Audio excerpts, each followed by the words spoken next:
રાજકોટ શહેર વિસ્તારની અંદર રાજકોટ તાલુકા પોલીસ સ્ટેશનમાં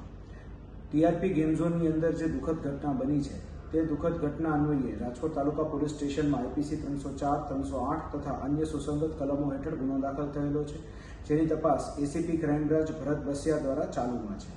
અત્યાર સુધીમાં આ ગુનાની અંદર ટોટલ 5 આરોપીની ધરપકડ થયેલી છે, જેમાં ટીઆરપી ગેમ ઝોનના જે મુખ્ય માલિક છે તે ધવલ કોર્પોરેશનના પ્રોપ્રાઇટર ધવલ ઠક્કર, તે ઉપરાંત અન્ય પાર્ટનર્સની અંદર યુવરાજસિંહ સોલંકી, રાહુલ રાઠોડ, જમીનના માલિક કીર્તિસિંહ જાડેજા તથા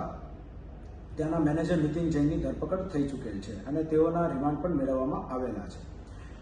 હાલ અમારી પાસે એવી માહિતી આવી છે કે જે અન્ય મુખ્ય સંચાલક હતા તેવા પ્રકાશ જૈનનું આ દુર્ઘટનાની અંદર નિધન થઈ ચૂક્યું છે, જે ડીએનએ ટેસ્ટિંગના આધારે સાબિત થયું છે.